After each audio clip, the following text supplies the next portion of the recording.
ሰዎች እንደቀኑብን የምናውቅባቸው 8 ምልክቶች። በህይወቶ ብዙ ውጣ ውረዶች አልፈዋል።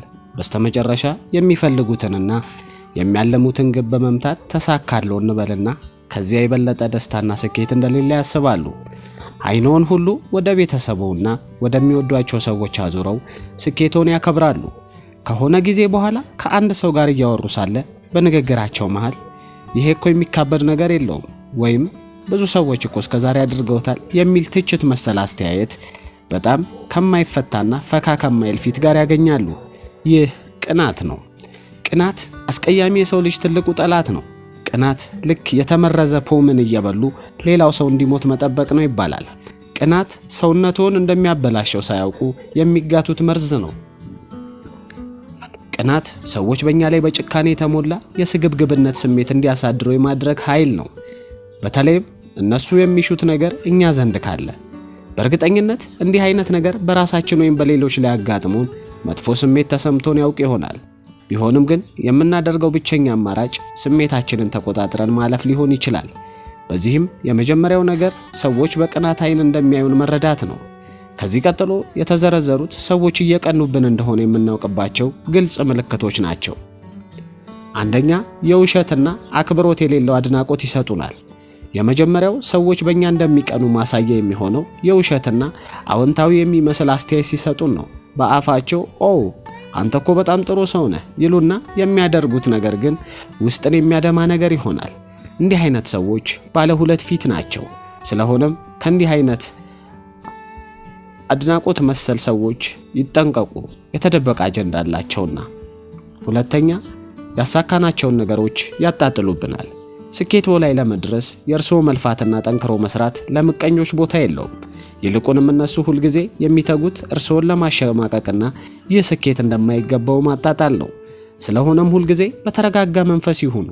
በስህተት በእነሱ የወረደ አስተሳሰብ ውስጥ ከመስጠም ራስዎን ይጠብቁ። ጠንክረው ይስሩ፣ ነገር ግን አያቅረሩ። በልክ መሆን በጣም ጠቃሚ የስብዕና መገለጫ ነው። ሶስተኛ፣ ስለ ራሳቸው ስኬት ብቻ ያራግባሉ። የማይረቡና ቅናተኛ ሰዎች ምን ጊዜም ቢሆን በራስ መተማመናቸው የወረደ ስለሆነ በእርስዎ ፊት ስኬታማ መሆናቸውን ለማሳየት ይጥራሉ። ይህን በቀላሉ ማረጋገጥ የሚችሉት ከእርስዎ አፍ እየቀሙ ሲያወሩና ራሳቸውን ብቻ ሲክቡ በመታዘብ ነው። ነገር ግን ይህንን ማድረጋቸው ለምን ይሆን ብለው ይጠይቁ ይሆናል። ምክንያቱም እነዚህ ሰዎች እንደርሶ ስኬታማ አልሆኑማ። ስለሆነም ቀላል መንገድ ውድቀታቸውንና ፍርሃታቸውን በርሶ ፊት አስመስሎ ማሳየት ይሆናል። ይህንንም ባገኙት አጋጣሚ ሁሉ ያደርጉታል። አራተኛ፣ የምንሰራውን እያንዳንዱን ነገር ይኮርጃሉ።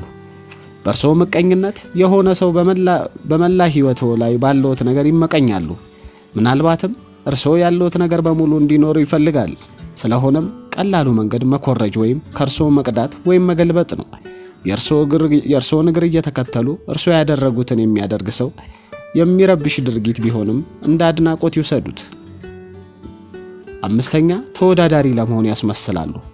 ግልብ የሆኑና ምቀኛ ሰዎች ሁልጊዜ ተፎካካሪ ናቸው። ህይወታቸው ሁልጊዜ ቀድሞ ለመጨረስ በሚደረግ ጨዋታ የተሞላ ነው። በእነሱ ከንቱነት ልክ ወርደው እንዳይሰጥሙ ራስዎን ጠብቀው ደስታን ያጣጥሙ። ስለ ሌሎች ድርጊት አይጨነቁ። ስድስተኛ፣ ውድቀታችን ያስፈነጥዛቸዋል። መላ ህይወታችንና አናኗራችን ሁሉ ጥቅምን ነገር ፍለጋ ላይ ያደላ ስለሆነ ሙሰኞች ነን። አንዳንድ ጊዜም የሆነ ነገር ለማግኘት ብለን አላስፈላጊና ጎጂ ነገሮችን እንሰራለን። በዚህም የተነሳ ከሌሎች ህመምና ደስታን እናገኛለን። ቢሆንም ግን ሁሉም ሰው እንዲህ ነው ብሎ መደምደም ያስቸግራል። ቅናትና ስግብግብነት ሰዎችን የመጉዳት ኃይል አላቸው። ስለሆነም ራስዎን ይጠብቁ። ሁሉም ሰው የእርስዎን ደስታ ፈላጊ አይደለም። አንዳንዶች በእርስዎ ቁስል እንጨት መስደድ ያስደስታቸዋልና ይጠንቀቁ። 7 ከጀርባችን ሆነው ስለኛ የማይረባ ነገር ያወራሉ። ምቀኛ የሆኑ ሰዎች እርስዎን ከሚጎዱበት መንገድ አንዱ ስለ እርስዎ የማይረባ ነገር ከጀርባው ሆኖ ማውራት ነው። እነሱ በእርስዎ ላይ የማይሆን ነገር በማውራት እርስዎ ተቀባይነት እንዳይኖረው ቢተጉም በእርስዎ ላይ ያን ያህል ኃይል አይኖራቸውም። አጋጣሚ ሆኖ እርስዎን ለመጉዳት ያላቸው ብቸኛው መሳሪያ ምላሳቸው ነው። ይህን አስመሳይነትና ውሸታምነታቸውን ጠንቅቀው ይወቁ። ምክንያቱም ቅናተኛና ስግብግብ ሰው የእርስዎን ህይወት እረፍት ለመንሳት ተግቶ ይሰራልና። 8ኛ፣ ቀልባችን ያስጠላቸዋል። አንዳንድ ጊዜ በዚያ ሰው ላይ ምንም ሳያደርጉ በድንገት የሚጠላውት ሰው ታዝበው ያወቁ ይሆናል። እንደዚህ አይነት ሰዎች ምናልባትም በእርስዎ ስኬትና ኑሮ ቀንተው ሊሆን ይችላል። አንዳንድ ሰዎች የሚበልጣቸውን ሰው ሲያዩ የዚያን ሰው መንገድ ከመከተል ይልቅ ጥላቻ ይቀናቸዋል።